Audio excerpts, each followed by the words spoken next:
ಶುಭಂ ಕರೋತಿ ಕಲ್ಯಾಣಂ ಆರೋಗ್ಯಂ ಧನ ಸಂಪದ ಶತ್ರುಬುದ್ಧಿ ವಿನಾಶಾಯ ದೀಪರ್ ಜ್ಯೋತಿ ನಮೋಸ್ತುತೆ. ನಮಸ್ಕಾರ ವೀಕ್ಷಕರೇ. ಸೊ ಇವತ್ತು ಯಾವುದ್ರ ಬಗ್ಗೆ ಮಾತಾಡೋಣ ಅಂತಂದ್ರೆ, ಇವತ್ತು ಮಧ್ಯಾಹ್ನ ಒಂದು 12:15 ಸಮಯದಲ್ಲಿ ಗುರುಗ್ರಹ ರೆಟ್ರೋಗ್ರೇಡ್ ಅಂದ್ರೆ ವಕ್ರಿ ಅಂತ ಕರಿತೀವಿ. ವಕ್ರಿ ಅಂದಿದ ತಕ್ಷಣ ಬಹಳಷ್ಟು ಜನ ಜ್ಯೋತಿಷ್ಯದಲ್ಲಿ ಏನು ಅಂತಂದ್ರೆ, ವಕ್ರಿ ಅಂದ್ರೆ ಹಿಂದೆ ತಿರ್ಕೊಂಡ್ಬಿಟ್ಟಿದೆ ಗ್ರಹ ಅಂತ ಹೇಳ್ತಾರೆ. ವೈಜ್ಞಾನಿಕವಾಗಿ ಯಾವ ಗ್ರಹನೂ ಹಿಂದೆ ಚಲಿಸೋದಿಲ್ಲ. ಸೈಂಟಿಫಿಕಲಿ ಮಾತಾಡಬೇಕಾದ್ರೆ no planet will go retrograde physically ಅಂತ ತಗೊಳ್ಬೋದು. ಸೊ ಇಲ್ಲಿ ಏನಾಗುತ್ತೆ ಅಂತಂದ್ರೆ, ಯಾವುದೇ ಗ್ರಹ ತನ್ನ ಪಥದಲ್ಲಿ ಅಂದ್ರೆ ಹೋಗ್ತಕ್ಕಂಥ ಮಾರ್ಗದಲ್ಲಿ ಅದರದೊಂದು ಸ್ಪೀಡ್ ಇರುತ್ತೆ. ಪ್ರತಿಯೊಂದು ಗ್ರಹದ್ದು ಒಂದು ನಿರ್ದಿಷ್ಟವಾದಂತ ಒಂದು ಸ್ಪೀಡ್ ಇರುತ್ತೆ. ಯಾಕಂದ್ರೆ ಅದು ದೈವ ನಿರ್ಣಯನೋ ಏನೋ ಗೊತ್ತಿಲ್ಲ, ಇಂತಿಂತ ನಿರ್ದಿಷ್ಟ ಸಮಯದಲ್ಲಿ ಇಷ್ಟು ಕಂಪ್ಲೀಟ್ ಆಗಬೇಕು ಅಂತ ರೌಂಡ್ಸ್ ಇರುತ್ತೆ. ಹೇಗೆ ನಮ್ಮ ಕಾಲ ಅಂದ್ರೆ ನಾವು ಬಂದಿರತಕ್ಕಂಥ ಕಾಲ, ಹುಟ್ಟು ಸಾವು ಹೇಗೆ ನಮಗೆ ಇಷ್ಟು ಟೈಮಲ್ಲಿ ನೀವು ಮಾಡ್ಕೊಂಡು ಮುಗಿಸ್ಕೊಂಡ್ ಬರಬೇಕು ಅಂತಿರುತ್ತೋ, ಬಹುಶಃ ಭಗವಂತ ಕೂಡ ಗ್ರಹಗಳಿಗೂ ಇಷ್ಟೇ ಸಮಯದಲ್ಲಿ ನೀವು ನಿರ್ದಿಷ್ಟವಾಗಿ ಸುತ್ತಾ ಇರಬೇಕು, ನಿಮ್ಮ ಸಮಯನ ಮುಗಿಯೋವರೆಗೂ ಮಾಡ್ತಾ ಇರಬೇಕು ಅಂತ ಒಂದು ನಿರ್ದಿಷ್ಟವಾದ ಇರ್ತಕ್ಕಂಥ ಒಂದು ಡೈರೆಕ್ಷನ್ ಇರ್ಬೋದು ಅಂತ ತಗೊಳ್ಬೋದು. ಸೊ ಇಂಥ ವಿಚಾರದಲ್ಲಿ ತಗೊಂಡಾಗ ಇವತ್ತು ಮಧ್ಯಾಹ್ನ ಸಮಯದಲ್ಲಿ ಗುರುಗ್ರಹ ತನ್ನ ಸ್ಪೀಡನ್ನು ಬಹಳ ಕಮ್ಮಿ ಮಾಡ್ಕೊಂಡ್ಬಿಟ್ಟಿದೆ, ಬಹಳಷ್ಟು ಕಮ್ಮಿ ಮಾಡ್ಕೊಂಡಿದೆ. ಈ ಕಮ್ಮಿ ಸ್ಪೀಡ್ ಏನಾಗಿದೆ ಅಂದ್ರೆ, ಹೆಚ್ಚು ಕಮ್ಮಿ ನಾರ್ಮಲ್ ಸ್ಪೀಡ್ಗಿನ ಆಲ್ಮೋಸ್ಟ್ 50-60% ಕಮ್ಮಿ ಮಾಡ್ಕೊಳ್ತಕ್ಕಂಥದ್ದು. ಇದನ್ನ ಏನ್ ಮಾಡ್ತೀವಿ ಅಂತಂದ್ರೆ, ಇದನ್ನ ರೆಟ್ರೋಗ್ರೇಡ್ ಅಂತ ಹೇಳ್ತೀವಿ. ಅಂದ್ರೆ ಸ್ಲೋ ಆಗಿದ ತಕ್ಷಣ, ಒಂದು ಹೇಗೆ ಎರಡು ಟ್ರೈನ್ ನಾವು ಒಂದೇ ಸ್ಪೀಡಲ್ಲಿ ಹೋಗ್ತಾ ಇರುತ್ತೆ, ಬಲಗಡೆ ಇರತಕ್ಕಂಥ ಟ್ರೈನ್ ಸ್ಲೋ ಆಗಿದ ತಕ್ಷಣ ಎಡಗಡೆ ಇರತಕ್ಕಂಥ ಟ್ರೈನು ಒಂದು ಏನು ಭಾಸವಾಗುತ್ತೆ ಅಂತಂದ್ರೆ, ಆ ಒಂದು ಟ್ರೈನ್ ಹಿಂದೆ ಹೋಗ್ತಾ ಇದೆ ಅಂತ ಭಾಸವಾಗುತ್ತೆ. ಅದೇ ರೀತಿ ನಾವು ನಮ್ಮ ಭೂಮಂಡಲದಿಂದ ನಾವು ನೋಡಿದಾಗ ಕೆಲವೊಂದು ಗ್ರಹಗಳು ತನ್ನ ಇರ್ತಕ್ಕಂಥ ಸ್ಪೀಡ್ನ ಕಮ್ಮಿ ಮಾಡ್ಕೊಂಡಾಗ ನಾವು ಅದನ್ನ ವಕ್ರಿ ಅಂತ ಕರಿತೀವಿ ಅಥವಾ ರೆಟ್ರೋಗ್ರೇಡ್ ಅಂತ ಕರಿತೀವಿ. ಸೊ ಈ ನಿಟ್ಟಿನಲ್ಲಿ ಏನಾಗುತ್ತೆ ಅಂತಂದ್ರೆ, ಈ ಒಂದು 4 ತಿಂಗಳುಗಳ ಕಾಲ ಗುರುಗ್ರಹ ರೆಟ್ರೋಗ್ರೇಡ್ ಅಲ್ಲಿ ಇದೆ. ಇವತ್ತಿಂದ ರೆಟ್ರೋಗ್ರೇಡ್ ಅಲ್ಲಿ ಇದೆ. ರೆಟ್ರೋಗ್ರೇಡ್ ಅಂದ್ರೆ ಏನು? ಬಹುಶಃ ಬಹಳಷ್ಟು ಜನ ಜಾತಕದಲ್ಲಿ ರೆಟ್ರೋಗ್ರೇಡ್ ಅಂತ ಇರುತ್ತೆ. ರೆಟ್ರೋಗ್ರೇಡ್ ಅಂತಂದ್ರೆ ಆ ಗ್ರಹದ ಫಲಗಳು ಅಂದ್ರೆ ರಿಸಲ್ಟ್ಸ್ ಅಂತ ಏನ್ ಹೇಳ್ತೀವಿ, ಒಳಮುಖವಾಗಿರುತ್ತೆ. ಫಾರ್ ಎಕ್ಸಾಂಪಲ್, ಒಂದು ಬುಧ ಗ್ರಹ ಅಂತ ತಗೊಳ್ಳೋಣ. ಬುಧ ಅಂತಂದ್ರೆ ಇಂಟೆಲಿಜೆನ್ಸ್ ಅಂತ ಹೇಳ್ತೀವಿ, ಒಂದು ಚಾತುರ್ಯತೆ ಅಂತ ಹೇಳ್ತೀವಿ, ಮಾತಿನ ಬಗ್ಗೆ ಸ್ಪೀಚ್ ಬಗ್ಗೆ ಹೇಳ್ತೀವಿ. ಎಲ್ಲದಕ್ಕೂ ಆ ಒಂದು ಸಿಗ್ನಿಫಿಕೇಟರ್ಸ್ ಅಥವಾ ಕಾರಕವನ್ನು ನಾವು ಕೊಡ್ತೀವಿ.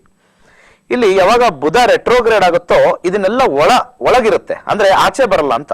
ಅಂದ್ರೆ ಏನೇ ಕ್ವಾಲಿಟೀಸ್ ಇದ್ರೂ ಅದು ಆಚೆ ಬರಲ್ಲ, ಎಲ್ಲ ಒಳಮುಖ. ಅದೇ ಗುರುಗ್ರಹ ಫಾರ್ ಎಕ್ಸಾಂಪಲ್ ಯಾವ್ದಾದ್ರು ಜಾತಕದಲ್ಲಿ ಅದು ಡೈರೆಕ್ಟ್ ಮೋಷನ್ ಅಲ್ಲಿ ಇದ್ದಾಗ ಇನ್ನೊಬ್ಬರಿಗೆ ಜ್ಞಾನವನ್ನು ಕೊಡ್ತಕ್ಕಂಥದ್ದು. ಅಂದ್ರೆ ಗುರು ಏನ್ ಮಾಡ್ತಾನೆ, ಎಲ್ಲ ಇರ್ತಕ್ಕಂಥ ಎಲ್ಲ ಅಲ್ಲಿ ಇಲ್ಲಿ ಇರ್ತಕ್ಕಂಥ ಎಲ್ಲಾ ಜ್ಞಾನನು ಅಕ್ವೈರ್ ಮಾಡ್ಕೊಳ್ತಾನೆ. ಅಕ್ವೈರ್ ಮಾಡ್ಕೊಂಡು ಆ ಮನುಷ್ಯನಿಗೆ ಆ ಜ್ಞಾನವನ್ನು ಹಂಚ್ತಾನೆ. ಅಂದ್ರೆ ಅವರು ಇರ್ತಕ್ಕಂಥ ಒಂದು ಪ್ರದೇಶದಲ್ಲಿ ಗುರು ಏನ್ ಮಾಡ್ತಾನೆ, ಎಕ್ಸ್ಪ್ಯಾನ್ಷನ್ ಅಂತ ಹೇಳ್ತಾರೆ. ಎಲ್ಲಿ ಗುರುಗ್ರಹ ಕುತ್ಕೊಳ್ತಾನೋ ಅಲ್ಲಿಂದ ಎಕ್ಸ್ಪ್ಯಾನ್ಷನ್ ಮಾಡ್ತಾನೆ, ಎಲ್ಲಿ ನೋಡ್ತಾನೋ ಆ ಮನೇನ ಎಕ್ಸ್ಪ್ಯಾನ್ಷನ್ ಮಾಡ್ತಾನೆ ಅಂತ ಹೇಳ್ತಾನೆ. ಸ್ಯಾಟರ್ನ್ ಇಸ್ ರಿಸ್ಟ್ರಿಕ್ಷನ್, ಎಲ್ಲಿ ಕುತ್ಕೊಳ್ತಾನೋ ರಿಸ್ಟ್ರಿಕ್ಟ್ ಮಾಡ್ಬಿಡ್ತಾನೆ, ಅಂದ್ರೆ ನಮ್ಮ ಆಕ್ಟಿವಿಟೀಸ್ ಎಲ್ಲ ರಿಸ್ಟ್ರಿಕ್ಟ್ ಮಾಡ್ತಾನೆ. ಸೊ ಆ ನಿಟ್ಟಿನಲ್ಲಿ ನಾವು ತಗೊಂಡಾಗ ಈ ಗುರುಗ್ರಹ ಏನ್ ಮಾಡ್ತಾನೆ, ರೆಟ್ರೋಗ್ರೇಡ್ ಅಂದಾಗ ಜ್ಞಾನವನ್ನು ಇನ್ನೊಬ್ಬರಿಗೆ ಹಂಚಕ್ ಹೋಗಲ್ಲ. ಯಾರ್ಯಾರ ಜಾತಕದಲ್ಲಿ ರೆಟ್ರೋಗ್ರೇಡ್ ಆಗಿದೆ, ಸಾಧ್ಯವಾದಷ್ಟು ಅವರು ಆ ಮನೆ ಸಂಬಂಧಪಟ್ಟಿದ್ದು ನೋಡ್ಕೊಂಡು, ಆ ಒಂದು ವಿಚಾರ ನೋಡ್ಕೊಂಡು ಹೆಚ್ಚಿನ ಪಕ್ಷ ನಾವು we have to try hard to give it back. Retrograde ಏನ್ ಮಾಡುತ್ತೆ ಅಂದ್ರೆ, ಈ ಜನ್ಮದಲ್ಲಿ ಎಲ್ಲ ರಿಸ್ಟ್ರಿಕ್ಟ್ ಮಾಡುತ್ತೆ. Retrograde is restriction. ಅದನ್ನ ನಾವು ವಿರುದ್ಧವಾಗಿ ನಾವೇನ್ ಮಾಡ್ಬೇಕು ಅಂದ್ರೆ, ಅದನ್ನ ಜಾತಕ ಅರ್ಥ ಮಾಡ್ಕೋಬೇಕಾಗತ್ತೆ. ನಾವು ಹಾಗೆ ಹೇಳ್ತೀವಿ, ಬಟ್ ಎಲ್ಲಾ ಜೀವನದ ಏನಾಗುತ್ತೆ ಅಂತಂದ್ರೆ ಉದ್ದೇಶ ಕರೆಕ್ಷನ್ ಮಾಡ್ಕೊಂಡು ನಾವು ಮುಂದೆ ಜೀವನ ಸಾಗಿಸೋದೆ ಈ ಒಂದು ಗ್ರಹಗಳ ಒಂದು ಆಟ, ಗ್ರಹಾಂಕ ಖೇಲ್ ಅಂತ ಹೇಳ್ತೀವಿ. ಸೊ ಈ ನಿಟ್ಟಿನಲ್ಲಿ ಗುರುಗ್ರಹ ಈ 4 ತಿಂಗಳು ರೆಟ್ರೋಗ್ರೇಡ್ ಅಲ್ಲಿ ಇರುತ್ತೆ. ಈ ವಿಚಾರದಲ್ಲಿ ತಗೊಂಡಾಗ ಕೆಲವು ರಾಶಿಗಳಿಗೆ ಅಥವಾ ಲಗ್ನ ಅಂತ ತಗೊಳ್ತೀನಿ, ನಾನು ಯಾವಾಗಲೂ ಲಗ್ನ ಅಂತಾನೆ ಹೆಚ್ಚಾಗಿ ತಗೊಳ್ಳೋದು. ಮೇಷ ಲಗ್ನದವ್ರಿಗೆ ಸ್ವಲ್ಪ ಇನ್ನ 4 ಮಂತ್ಸ್ ಸ್ವಲ್ಪ ಟ್ರಬಲ್ ಇರ್ತಕ್ಕಂಥದ್ದು. ಅದಾದ ನಂತರ ಸಿಂಹ ರಾಶಿಗೆ ಸ್ವಲ್ಪ ಟ್ರಬಲ್ ಇರ್ತಕ್ಕಂಥದ್ದು. ಅದರ ಜೊತೆಗೆ ಮಕರ ರಾಶಿ, ಈ 3 ರಾಶಿಗೆ ಈ ಒಂದು 4 ಮಂತ್ಸ್ ಇಲ್ಲಿವರೆಗೂ ಚೆನ್ನಾಗಿರೋದು ಸಡನ್ ಆಗಿ ಗೋಚಾರ ರೀತಿ ತಗೊಂಡಾಗ ಸ್ವಲ್ಪ ಟ್ರಬಲ್ ಆಗ್ತಕ್ಕಂಥ ಚಾನ್ಸಸ್ ಹೆಚ್ಚಾಗುತ್ತೆ. ಇದು ಇನ್ನೂ ವಿಶೇಷವಾಗಿ ಹೇಳ್ಬೇಕು ಅಂತಂದ್ರೆ, ಗುರು ದಶ ಏನಾದ್ರು ಬಂದ್ಬಿಟ್ಟಾಗ, ಗುರು ದಶ ಇದ್ದಾಗ ಈ ಒಂದು ಕಾಂಬಿನೇಷನ್ ಹೆಚ್ಚಾಗುತ್ತೆ. ಇದು ಬಹಳ ಸಿಂಪಲ್ ಕಾಂಬಿನೇಷನ್, ನನ್ನ ನಕ್ಷತ್ರ ಹೇಳ್ತಾ ಇರ್ತೀನಿ. ಒಂದು ಕರೆ ಸಿದ್ಧವಾಗಿದೆ, ಒಂದು ತಗೋಣ, ಮತ್ತೆ ಮಾತಾಡ್ತಾ ಇರೋಣ. ಹಲೋ ನಮಸ್ತೆ ಗುರುಜಿ. ನಮಸ್ಕಾರಪ್ಪ, ಯಾರು ಮಾತಾಡ್ತಾ ಇರೋದು? ನಾವು ಬೆಳಗಾವಿಂದ ರಾಜು ಹೇಳೂರ್ ಅಂತ ಮಾತಾಡೋದು ಸರ್. ಹೇಳಪ್ಪ, ಏನ್ ಸಮಾಚಾರ? ಯಾರ ಬಗ್ಗೆ ಕೇಳ್ಬೇಕಾಯ್ತು? ನಿಮ್ ಪ್ರೋಗ್ರಾಮ್ ಬಾಳ ಚೆನ್ನಾಗಿ ಬರುತ್ತೆ ಸರ್. ಹೌದಾ, ವೆರಿ ಗುಡ್. ನೋಡ್ತಾ ಇದ್ದೀರಾ? ಡೈಲಿ ನೋಡ್ತೇವೆ ಸರ್ 10 ಗಂಟೆಗೆ. Very good, excellent excellent. ಮತ್ತೆ ಹುಬ್ಳಿಗೆ ಬರ್ತಾ ಇದ್ದೀನಿ ಸರ್, ಯಾವಾಗ ಬರ್ತಾ ಇದ್ದೀರಿ ತಾರೀಕು ಸರ್? ಹಾಂ ಸರ್. 25 ಬನ್ನಿ, ಸೇರ್ಕೊಳ್ಳಿ. ನೋಡಿ, ಏನು ವರಿ ಮಾಡ್ಬಿಡಿ. ಖಂಡಿತ ನಾನು ಬಹಳ ಒಂದು ನಿಮ್ಮ ಸ್ನೇಹಿತನಾಗಿ, ನಿಮ್ಮ ಬ್ರದರ್ ಆಗಿ ನಾನು ಖಂಡಿತ ಜಾತಕವನ್ನು ಹೇಳ್ಕೊಡ್ತೀನಿ. ಯಾವುದೇ ಒಂದು ಉದ್ದೇಶದಿಂದ ಒಂದು ಜ್ಞಾನವನ್ನು ಕೊಡ್ತೀನಿ ನಾನು, ಯಾವಾಗ್ಲೂ ಅಷ್ಟೇ ಜ್ಞಾನ. ಅದಕ್ಕೆ ಆದಂತ ಒಂದು ಖರ್ಚುಗಳಿರುತ್ತೆ, ಅದಕ್ಕೊಂದು ರೇಟ್ ಇಟ್ಟಿರ್ತೀವಿ ಅಷ್ಟೇ. ಅದ್ ರೇಟ್ ನ ಮರ್ತು ಸೈಡ್ ಇಟ್ಟು ಬನ್ನಿ, ಅದರಿಂದ 100ರಷ್ಟು ನೀವು ಖಂಡಿತ ತಗೊಂಡ್ ಹೋಗ್ತೀರಾ, ಅದಕ್ಕೆ ನಾನು ಗ್ಯಾರಂಟಿ ಇರ್ತೀನಿ. ಏನ್ ಹುಬ್ಳಿ ನಮ್ಗೆ 90 ಕಿಲೋಮೀಟರ್ ಆಗುತ್ತೆ ಸರ್. 1 ಅವರ್ ಜರ್ನಿ ಅಥವಾ 1.5 ಅವರ್ ಜರ್ನಿ ಆಗುತ್ತೆ. ಬರ್ತೀವಿ ಸರ್, ಬರ್ತೀವಿ. ಬನ್ನಿ ಬನ್ನಿ ಬನ್ನಿ. ಯಾರ ಬಗ್ಗೆ ಕೇಳ್ಬೇಕಾಯ್ತು ಸರ್? ನನ್ನ ಮಗಳ ಹೆಸರು, ನನ್ನ ಮಗಳ ಬಗ್ಗೆ ಕೇಳ್ಬೇಕಾಗಿತ್ತು. ಹೇಳಿ. ಸಂಸ್ಕೃತಿ ಅಂತ. ಓಕೆ. ರೇವತಿ ನಕ್ಷತ್ರ ರೀ. ಡೇಟ್ ಆಫ್ ಬರ್ತ್ ಹೇಳಿ. Date of birth 11/9/2014 sir. 11/9 September. ಹಾ, ಸೆಪ್ಟೆಂಬರ್ 2014 ಸರ್. 2014. ಸಮಯ ಮಧ್ಯಾಹ್ನ ಹುಟ್ಟಿದ್ದು 3:34 ಸರ್. ಮಧ್ಯಾಹ್ನ 3:34. ಹುಟ್ಟಿರ್ತಕ್ಕಂಥ ಊರು ಯಾವ್ದಪ್ಪ? ಹುಟ್ಟಿದ ಬೆಳಗಾವ್ ಸರ್, ಬೆಳಗಾವ್ ಹಾಸ್ಪಿಟಲ್ ಅಲ್ಲಿ. ಓಕೆ, ಇದ್ರ ಪ್ರಕಾರ ನೀವು ಹೇಳಿರ್ತಕ್ಕಂಥದ್ದು ಕರೆಕ್ಟ್. ಮೀನ ರಾಶಿ ಬರ್ತಾ ಇದೆ, ರೇವತಿ ನಕ್ಷತ್ರ ಬರ್ತಾ ಇದೆ. ಈಗ ಪ್ರಸ್ತುತ ಯಾವ ದಶೆ ನಡೀತಾ ಇದೆ ನೋಡೋಣ. ಈಗ ಬುಧ ದಶೆ ನಡೀತಾ ಇದೆ. 2018 ಜೂನ್ವರೆಗೂ ಬುಧ ದಶೆ. 2000 ಅಂದ್ರೆ ಬುಧ ದಶೆ ಶನಿ ಭುಕ್ತಿ ನಡೀತಾ ಇದೆ. ಏನ್ ವಿಚಾರ ಬಗ್ಗೆ ಕೇಳ್ಬೇಕಾಯ್ತು? ಸರ್ಪದೋಷ ಅಂತ ಯಾರೋ ಸರ್ಪದೋಷ ಇದೆ ಅಂತ ಹೇಳಿದಾರ, ಅಥವಾ ಇದೇನಾ ಅಥವಾ ಇಲ್ಲ ಅಂತ ಹೇಳಿ ಪರಿಹಾರ ಏನಾದ್ರು ಹೇಳಿಕೊಡಿ ಅಂತ ಕೇಳೋದು. ಖಂಡಿತ. ಸರ್ಪದೋಷಕ್ಕೆ ನಾವು ಡಿವಿಷನಲ್ ಚಾರ್ಟ್ಸ್ ನಿನ್ನೆ ತಾನೇ ನನ್ನ ಕ್ಲಾಸಸ್ ಅಲ್ಲಿ ಹೇಳಿದ್ದೆ. ಸರ್ಪದೋಷಕ್ಕೆ ನಾವು ಪಂಚಮ ಸ್ಥಾನ ನೋಡ್ತೀವಿ. ಆಮೇಲೆ ರಾಹುಕೇತು ಆಕ್ಸಿಸ್ ಅಲ್ಲಿ ಎಲ್ಲಾ ಗ್ರಹಗಳು ರಾಹುಕೇತು ಒಳಗಡೆ ಇದ್ರೆ ಅದು ಸರ್ಪದೋಷ ಅಂತ ಹೇಳ್ತೀವಿ. ಅದರಲ್ಲಿ 12 ವಿಧವಾದ ಸರ್ಪದೋಷಗಳು ಬರುತ್ತೆ. ಆ ಎಲ್ಲಾ 12 ವಿಧವಾದದ್ದು ನೋಡ್ಬೇಕು ಅಂತಂದ್ರೆ ರಾಹುಕೇತು ಬಂಧನದಲ್ಲಿ ಇರಬೇಕು. ಕೆಲವು ರಾಹುವಿಂದ ಸ್ಟಾರ್ಟ್ ಆಗುತ್ತೆ, ಅಂದ್ರೆ ರಾಹು ಅಂದ್ರೆ ಬಾಯಿ ಅಂತ ಹೇಳ್ತೀವಿ, ಕೇತು ಅಂದ್ರೆ ಬಾಲ ಅಂತ ಹೇಳ್ತೀವಿ, ಅಲ್ಲಿಂದ ಶುರು ಆಗ್ಬೇಕಾಗಿರ್ತಕ್ಕಂಥದ್ದು. ಇಲ್ಲಿ ಸರ್ಪದೋಷಕ್ಕೆ ಇಲ್ಲಿ ಪಂಚಮದಲ್ಲಾಗ್ಲಿ ಯಾವ್ದು ಗ್ರಹ ಇಲ್ಲ. ಇಲ್ಲಿ ಏನಾದ್ರು ನಾವು ಪಂಚಮಾಂಶ ನೋಡ್ಬೇಕು ಅಂತ ಹೇಳ್ತೀವಿ. ಇದರಲ್ಲಿ ನೋಡಿ, ಷೋಡಶ ವರ್ಗದಲ್ಲಿ ಪಂಚಮಾಂಶ ಅಂತ ಹೇಳ್ತೀವಿ. ಆ ಪಂಚಮಾಂಶ ಅಂತ ನೋಡ್ಬೇಕಾದ್ರೆ ಅಲ್ಲಿ ನಮಗೆ ಪಂಚಮದಲ್ಲಿ ನಮಗೆ ಶನಿಯ ರಾಹು ಆಗ್ಲಿ ಕೇತು ಆಗ್ಲಿ ಇರ್ತಕ್ಕಂಥದ್ದು. ಸೊ ಯಾವುದೇ ಒಂದು ದೋಷ ಇಲ್ಲಪ್ಪ, ಖಂಡಿತ ದೋಷ ಇಲ್ಲ. ಯಾವುದೇ ರೀತಿ ವರಿ ಮಾಡ್ಬಿಡಿ. ಆದ್ರೂ ಕೂಡ ಬುಧ ದೇಶ ಸ್ವಲ್ಪ ವೀಕ್ ಆಗಿದೆ, ಬರ್ತಕ್ಕಂಥ ಕಾಂಬಿನೇಷನ್ ಸ್ವಲ್ಪ ವೀಕ್ ಆಗಿದೆ. ಸೊ ಹೆಚ್ಚಾಗಿ ನನ್ನ ಪ್ರಕಾರ ಅವ್ರಿಗೆ ಕಮ್ಯುನಿಕೇಶನ್ ಅಲ್ಲಿ ಸ್ವಲ್ಪ ಸ್ಲೋ ಆಗುತ್ತೆ. ನಿಮ್ಮ ಮಗು ಚಿಕ್ಕ ಮಗು ಅಲ್ವಾ? ಎಷ್ಟು ವರ್ಷ ಈಗ? ಈಗ 2.5 ವರ್ಷ. ಸೊ ಮುಂದೆ ಬರ್ತಕ್ಕಂಥದ್ದು ಕಮ್ಯುನಿಕೇಶನ್ ಅಲ್ಲಿ ಸ್ಲೋ ಆಗ್ತಕ್ಕಂಥದ್ದು, ಅಷ್ಟು ಫಾಸ್ಟ್ ಆಗಿ ಬರದೇ ಇರತಕ್ಕಂಥದ್ದು. ಬಹಳ ಈಸಿ ಆಗಿರ್ತಕ್ಕಂಥದ್ದು ತಂತ್ರ ಕೊಡ್ತೀನಿ. ಒಂದು ಮಲ್ಲಿಗೆ ಕಡ್ಡಿ ತಗೊಳ್ಳಿ. ಮಲ್ಲಿಗೆ ಕಡ್ಡಿ ಗೊತ್ತಲ್ಲ? ಯಾವ ಮಲ್ಲಿಗೆ ಗಿಡದ ಒಂದು ಕಡ್ಡಿ ತಗೊಳ್ಳಿ, ಚೂಪಿರಬಾರ್ದು, ಸಣ್ಣದು ಒಂದ್ ಸ್ವಲ್ಪ ಇರತಕ್ಕಂಥದ್ದು. ಕೇಸರಿ ಬರುತ್ತೆ, ಸ್ಯಾಫ್ರನ್. ಸ್ಯಾಫ್ರನ್ ನ ಸ್ವಲ್ಪ ಒಂದು ಪನ್ನೀರಲ್ಲಿ ನೀರು ತೆಗೆದು ಪನ್ನೀರ್ ಹಾಕೊಳ್ಳಿ. ಪನ್ನೀರ್ ಹಾಕೊಂಡು ಅದನ್ನ ಕಲಸಿ ನಾಲ್ಗೆ ಮೇಲೆ ಐಮ್ ಅಂತ ಅಕ್ಷರ ಹಾಕ್ಬೇಕು. ಐಮ್, ಐ ಬರುತ್ತಲ್ಲ, ಆ ಐ ಮತ್ತೆ 0. ಇದನ್ನ ಗುರುವಾರದ ದಿವಸ ಮಾಡ್ಬೇಕಾಗತ್ತೆ. ಬುಧವಾರ ಬೇಡ, ಗುರುವಾರದ ದಿವಸ. ಇದನ್ನ ಕನಿಷ್ಠ ಪಕ್ಷ ಕಂಟಿನ್ಯೂಸ್ ಆಗಿ 21 ಗುರುವಾರ ತಾಯಿ ಮಾಡಿದ್ದಾದ್ರೆ ಈ ಬುಧನಲ್ಲಿ ಬರ್ತಕ್ಕಂತ ಕೆಲವು ಕಾಂಬಿನೇಷನ್ ಗಳೆಲ್ಲ ಕ್ಲಿಯರ್ ಆಗುತ್ತೆ. ಯಾವುದೇ ಸರ್ಪದೋಷದ್ದು ಏನು ವರಿ ಮಾಡ್ಬಿಡಿ, ತುಂಬಾ ಚೆನ್ನಾಗಿದೆ, ಅದ್ಭುತವಾಗಿದೆ. ಸಾಧ್ಯವಾದ್ರೆ ತಾಯಿ ಹಾಕ್ಸಿ, ಒಳ್ಳೇದಾಗತ್ತೆ. ಒಳ್ಳೇದಾಗ್ಲಿ ಮಾ. ಇನ್ನೊಂದು ಕಾಲರ್ ಇದೆ, ತಗೋಣ. ನಮಸ್ಕಾರ ಸರ್. ನಮಸ್ಕಾರ. ನಮಸ್ಕಾರ ಸರ್, ಏನ್ ಹೆಸರು? 10-1. ಹೆಸರು ಬೇಡವಾ ಸರ್ ನಿಮ್ದು? ನಮ್ಮ ಅನಿಕಾ ಅನ್ಬಿಟ್ಟು ಮಗುದು. ಓಕೆ ಓಕೆ, ಫಾಸ್ಟ್ ಅಲ್ಲಿ ಇದ್ದೀರಾ, ಹೇಳಿ ಹೇಳಿ, ಇವಾಗ ಹೇಳಿ. 10-1-2015. 10-1-2015. 2015. ಶನಿವಾರ ರಾತ್ರಿ 10:30. ಶನಿವಾರ ರಾತ್ರಿ 10:30.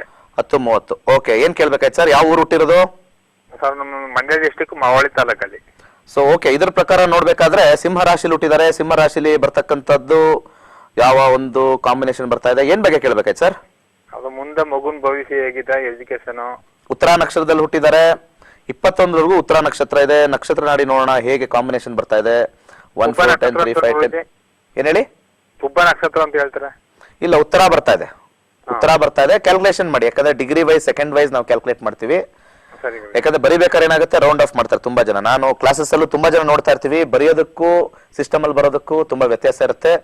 ನಾನು ಹೇಳೋದು ಏನು ಅಂತಂದ್ರೆ, ನೀವು ಕೊಡ್ತಕ್ಕಂಥ ಸಮಯ ಪರ್ಫೆಕ್ಟ್ ಆಗಿದ್ರೆ ಸಿಸ್ಟಮ್ ನ ನಂಬಿ, ಯಾಕಂದ್ರೆ ಅದು ಸೆಕೆಂಡ್ಸ್ ವರ್ಗೂ ತಗೊಂಡೋಗುತ್ತೆ. ಬರೆಯೋರ್ಗಿನ ಹೆಚ್ಚಾಗಿ ನನ್ನ ಪ್ರಕಾರ, ನನ್ನ ಅನುಭವದಲ್ಲಿ ಮೊಬೈಲ್ ಅಲ್ಲಿ ಇರ್ತಕ್ಕಂಥದ್ದು, ಲ್ಯಾಪ್ಟಾಪ್ ಅಲ್ಲಿ ಇರ್ತಕ್ಕಂಥ ಸಿಸ್ಟಮ್ಗೆ ಹೋಗಿ, ಯಾಕಂದ್ರೆ ಸೆಕೆಂಡ್ಸ್ಗೂ ಹೆಲ್ಪ್ ಆಗುತ್ತೆ. ಓವರ್ ಆಲ್ ಜಾತಕ ಚಂದ್ರ ದಶೆ ಸ್ವಲ್ಪ ಚೆನ್ನಾಗಿಲ್ಲ, ಒಂದು 10 ವರ್ಷ, ಇಲ್ಲಿಂದ 21ರಿಂದ 31ವರೆಗೂ ಅಷ್ಟು ಸಮಂಜಸವಾಗಿಲ್ಲ. ಎಜುಕೇಶನಲ್ ಡೌನ್ ಆಗ್ತಕ್ಕಂಥ ಸಂಭವ ಇದೆ. ಅದಾದ ನಂತರ ಕುಜನಲ್ಲಿ 469 ಬರ್ತದೆ, ಎಜುಕೇಶನ್ ಚೆನ್ನಾಗುತ್ತೆ. 31 ಇಂದ ಚೆನ್ನಾಗಿದೆ. 31 ವರೆಗೂ ಸ್ವಲ್ಪ ಶಿವನ ದೇವಸ್ಥಾನಕ್ಕೆ ಹೋಗಿ ಹಾಲಿನ ಅಭಿಷೇಕ, ಅಂದ್ರೆ 21 ಆದ ನಂತರ ಬರ್ತಕ್ಕಂಥದ್ದು ಶಿವನ ದೇವಸ್ಥಾನಕ್ಕೆ ಆ ಟೈಮಲ್ಲಿ ಹೋಗ್ತಕ್ಕಂಥದ್ದು ಮಾಡಿದಾಗ ವಿಶೇಷವಾಗಿ ಲಾಭ ಬರುತ್ತೆ. ಯಾವುದೇ ರೀತಿ ವರಿ ಮಾಡಬೇಡಿ, ಒಳ್ಳೇದಾಗುತ್ತೆ. ಏನಾಗ್ತಲ್ಲ ಗುರುಜಿ? ಹಲೋ, ಓಕೆ ಓಕೆ, ಕರೆ ಕಟ್ಟಾಗಿದೆ. ಕೇವಲ 4 ದಿವಸದಲ್ಲಿ ನನ್ನ ಬಳಿ ಈ ನಕ್ಷತ್ರ ನಾಡಿ ಕಲ್ತು ಅವರ ಅನಿಸಿಕೆ ಮತ್ತೆ ಅಭಿಪ್ರಾಯ ಏನ್ ಹೇಳಿದಾರೆ ಕೇಳ್ಕೊಂಬರೋಣ ಬನ್ನಿ. ನನ್ನ ಸ್ಟೂಡೆಂಟ್. ನಮಸ್ಕಾರ, ನನ್ನ ಹೆಸರು ಡಾಕ್ಟರ್ ನಾಗೇಂದ್ರ ಶರ್ಮಾ ಅಂತ. ನಾನು ವೃತ್ತಿಯಲ್ಲಿ ವೈದ್ಯಕೀಯ ವೃತ್ತಿಯಲ್ಲಿದ್ದೇನೆ. ಉತ್ತರಹಳ್ಳಿನಲ್ಲಿ ವೈದ್ಯಕೀಯ ವೃತ್ತಿ ನಡೆಸ್ತಾ ಇದ್ದೀನಿ. ಈ ಜ್ಯೋತಿಷ್ಯ ಶಾಸ್ತ್ರದ ಬಗ್ಗೆ ನಾನು ಹಿಂದೆ ಕಲ್ಕತ್ತಾ ಯೂನಿವರ್ಸಿಟಿಯಿಂದ ಪ್ರಥಮ ಹಾಗೂ ವಿಶಾರದ ಪರೀಕ್ಷೆಗಳನ್ನ ಪಾಸ್ ಮಾಡಿದ್ದೀನಿ. ಮತ್ತು ಬೆಂಗಳೂರಿನಲ್ಲೇ ಒಂದು ಪ್ರತಿಷ್ಠಿತ ಕಾಲೇಜಲ್ಲೂ ಸಹ ಸೇಮ್ 1 ವರ್ಷದ ಕೋರ್ಸ್ನ ಮಾಡಿದ್ದೀನಿ. ಆದರೂ ಸಹ ನನಗೆ ಜ್ಯೋತಿಷ್ಯಶಾಸ್ತ್ರದ ಬಗ್ಗೆ ಏನೂ ಇದುವರೆಗೂ ತಿಳ್ಕೊಳ್ಳೋಕ್ಕಾಗಲಿಲ್ಲ. ಎರಡು ಕಾಲೇಜಲ್ಲಿ ನಾನು ಪದವಿ ಪಡ್ಕೊಂಡಿದ್ದರು. ನನಗೆ ಯಾವುದೋ ಬಾಯಲ್ಲಿ ಹೇಳೋಕ್ಕೆ ಬರ್ತಿಲ್ಲ, ಯಾವುದನ್ನು ಮಾಡೋಕ್ಕೆ ಬರ್ತಿಲ್ಲ, ನೋಡೋಕ್ಕೆ ಬರ್ತಾ ಇಲ್ಲ. ಬಟ್ ಅದೇ ಇವಾಗ ನಾನು ಟಿ ವಿನಲ್ಲಿ ದಿನೇಶ್ ಗುರೂಜಿಯವರ ಕಾರ್ಯಕ್ರಮ ನೋಡಿದ್ಮೇಲೆ ಆ ಮಾಹಿತಿ ತಿಳಿದು ನಾನು ಇವ್ರನ್ನ ಸಂಪರ್ಕ ಮಾಡಿ ಕ್ಲಾಸಸ್ಗೆ ಬನ್ನಿ, 4 ದಿವಸದಲ್ಲಿ ನಾವು ಕಲಿಸ್ಕೊಡ್ತೀವಿ ನಕ್ಷತ್ರ ನಾಡಿ ಅಂತ ತಿಳಿದ ಮೇಲೆ ನಾನು ಬಂದು ಕಾಲೇಜಿಗೆ ಸೇರಿದೆ. ಮೊದಲು 2 ದಿವಸ ನನಗೆ ಇವ್ರು ಏನು ಅಷ್ಟು 1 ವರ್ಷ ಓದೋದ ಸಬ್ಜೆಕ್ಟ್ನ ಇವ್ರಿಗೆ 4 ದಿವಸದಲ್ಲಿ ನಮಗೆ ತಿಳಿಸ್ತೀವಿ ಅಂತ ಹೇಳಲ್ಲ, ಹೇಗೆ ಸಾಧ್ಯ? ಜ್ಯೋತಿಷ್ಯ ಶಾಸ್ತ್ರ ಅಂದರೆ ಒಂದು ದೊಡ್ಡ ಶಾಸ್ತ್ರ. ಅದು 5 ವರ್ಷ ಅಲ್ಲ 10 ವರ್ಷ ಓದ್ರೂ ಮುಗಿದಿಲ್ಲ. ಅದು ಎಷ್ಟು ತಿಳ್ಕೊಂಡ್ರು ಇನ್ನೂ ತಿಳ್ಕೊಳ್ಬೇಕಾದ ಬೇಕಷ್ಟು ಇರುತ್ತೆ ಆ ಶಾಸ್ತ್ರದಲ್ಲಿ. ಆದರೂ ಸಹ ಅದನ್ನೆಲ್ಲ ನಾವು ನಿಮ್ಮ 4 ದಿವಸದಲ್ಲಿ ನಿಮ್ಮನ್ನ ತಯಾರಿ ಮಾಡ್ತೀವಿ ಅಂತ ಹೇಳಿದ ಮೇಲೆ ನಾವು ಬಂದು ಸೇರಿದ್ವಿ. ಸೇರಿ 2 ದಿವಸದಲ್ಲಿ ನಮಗೆ ಅದ್ರ ಬಗ್ಗೆ ಏನು ಸರಿಯಾಗಿ ಸಿಕ್ಕಲಿಲ್ಲ. ನಿನ್ನೆ ಇವತ್ತು ಅಂತೂ ನಾವು ತುಂಬ ಮೇಲ್ಮಟ್ಟಕ್ಕೆ ತೊಗೊಂಡೋಗಿ ನಮ್ಮನ್ನ ಬಿಟ್ಟಿದ್ದಾರೆ. ಜ್ಯೋತಿಷ್ಯ ಶಾಸ್ತ್ರದಲ್ಲಿ ನಾವು ಅವರೆಷ್ಟು ಪ್ರಾವೀಣ್ಯತೆ ಇಲ್ಲದೇ ಇದ್ದರೂ ಸ್ವಲ್ಪ ಬಾಯಲ್ಲಿ ಏನು ಕೇಳಿದ್ರು ಉತ್ತರ ಕೊಡುವಷ್ಟು ಒಂದು ಶಕ್ತಿ ಬಂದಿದೆ. ಸೊ ಇದೇ ರೀತಿ ಅವರು ಮುಂದಿನ ಇನ್ನೊಂದು ಮೇಲ್ಮಟ್ಟದ ಕ್ಲಾಸನ್ನು ಪ್ರಾರಂಭ ಮಾಡ್ತಾರೆ.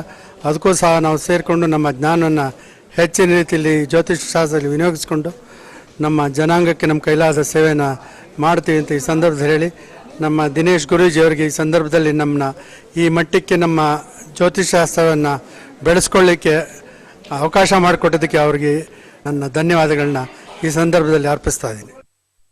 ಈ ವಿದ್ಯಾರ್ಥಿಯವ್ರಿಗೂ ನನ್ನ ಕಡೆಯಿಂದ ಒಂದು ಧನ್ಯವಾದಗಳು. ಬಹಳ ಅದ್ಭುತವಾಗಿ ಮಾತಾಡಿದ್ರು. ಅವರ ಮನದಾಳದ ಮಾತು, ಯಾವುದನ್ನು ಇಲ್ಲಿ ಹೇಳಿಸೋದೇನೂ ಇಲ್ಲ. ಚೆನ್ನಾಗಿದೆ ಚೆನ್ನಾಗಿದೆ ಅಂತ ಹೇಳಿ, ಚೆನ್ನಾಗಿಲ್ಲ ಅಂದ್ರೆ ಚೆನ್ನಾಗಿಲ್ಲ ಅಂತ ಹೇಳ್ತೀವಿ. ಒಂದು ಸಣ್ಣ ಬ್ರೇಕ್ ತಗೊಂಡು ವಾಪಸ್ ಬರೋಣ ವೀಕ್ಷಕರೇ.